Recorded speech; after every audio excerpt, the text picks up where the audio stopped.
Picture this. A girl blushes, her eyes soften, and for a single second, she looks genuinely shy. She whispers, "You're exactly my type." The moment feels warm, romantic, almost tender. And then, with the same smile still on her face, she kills him. No hesitation, no confusion, no flicker of guilt. That isn't a plot twist. That's the truth the movie quietly shows us from the beginning. Zoey from K-pop Demon Hunters didn't just become dangerous. She always was. And the part that should disturb you isn't that she kills demons effortlessly. It's that she seems to enjoy every second of it. Most viewers miss this because the movie hides the truth behind the easiest deception in cinema, making the cute character the scary one. But let me show you the scenes that change everything. Go back to the opening fight on the private jet. Everyone else has the expressions you'd expect from Demon Hunters. Rumi with her tight, controlled focus, Mira with her disciplined warrior intensity. Then Zoey enters frame. But her face doesn't match the situation because she isn't scared, stressed, or even serious. She's smiling, wide, excited, almost gleeful. It is not a battle expression. It's the face of someone thrilled to finally do what she loves. That smile wasn't a fluke. It appears again and again. And each time, the movie tries to distract you with comedy or flashiness, so you don't notice how wrong it feels. There's a fight in the middle of the movie. Small moment, easy to ignore. Zoey grabs a demon, and any normal hunter would eliminate it instantly. But she doesn't. She pauses, opens her makeup kit, and decorates the demon's face like she's doing a tutorial video, while it struggles, while it tries to escape, while everyone else is fighting for their lives. Only after she admires her work, only after she's satisfied, does she kill it. That's not battle instinct. That's indulgence. She uses demons the way a bored child plays with toys, briefly, creatively, and without a second thought for the consequences. You might laugh the first time, but laugh again, and you're missing the psychological alarm that scene is triggering. Because it's not just the makeup scene. Watch the way she throws demons in the air before stabbing them, adding unnecessary acrobatics. Watch how she hums mid-combat. Watch how she multitasks death and small talk with the same breezy energy someone uses while folding laundry. Combat is not a job for her. It's entertainment. And here's the truth no one wants to say out loud. Zoey's joy doesn't come from protecting people.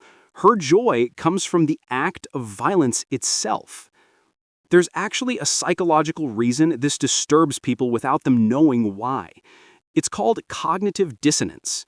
Your brain tries to reconcile two things that should not belong together: innocence and violence, and it short circuits. Most characters who kill smile after the victory. Zoey smiles during the violence. Before it. Because of it. Cute thing harming you, your brain literally cannot compute the threat in time. That split-second delay is fatal. Even her choice of weapon exposes her psychology. While Rumi and Mira wield weapons built for range and power, Zoey chooses the smallest blades possible, tiny shamanic throwing knives. These force her into close-quarters combat. It's intimate, personal, risky. Up close, she can see every reaction, every twitch, every moment of fear. That's where she thrives. She didn't choose danger because she's reckless. She chose danger because it's fun. Even the voice actress said that she had to store up energy before recording Zoey's fighting scenes because Zoey's energy is impossible to maintain. Think about that. The person pretending to be Zoey was exhausted. Imagine meeting the real one. But here's where things get complicated. Zoey isn't a simple bloodthirsty killer. She's something more controlled and therefore more dangerous. There's a moment after Rumi's demon nature is revealed. Any uncontrolled fighter would panic, overreact, lash out. Zoey doesn't. She pulls out only 2 blades instead of 6. She waits for Mira to move first. She calculates the exact level of force she wants to use. She could have unleashed her full arsenal, but she doesn't. This is not randomness.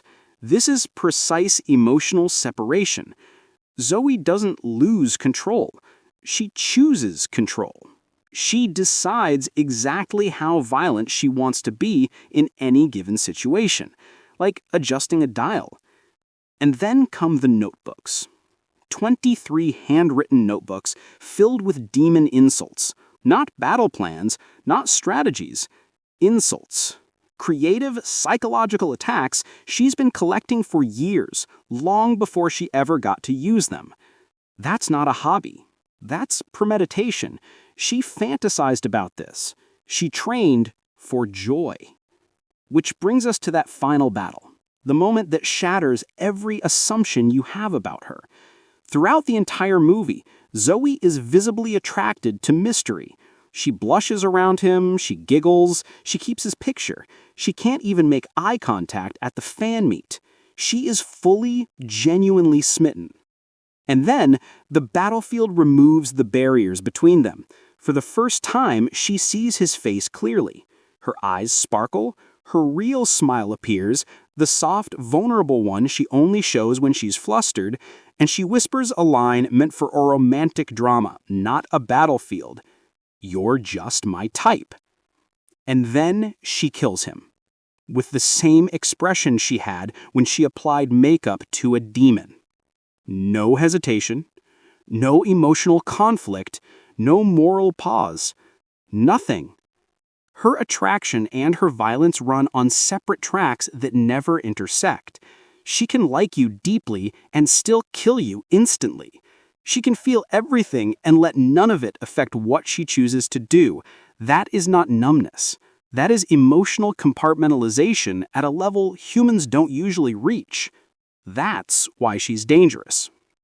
Rumi fights with the weight of guilt and fear. Mira fights with loyalty and love. Both can be manipulated by emotion. Zoey can't. Zoey feels every emotion intensely, joy, attraction, excitement, but none of them interfere with her blade. And when you look deeper, there are clear threads of neurodivergent coding, ADHD-level hyperfocus and energy, autism-level pattern recognition and special interest intensity. But her special interest is combat. That makes her unpredictable in a way demons cannot prepare for.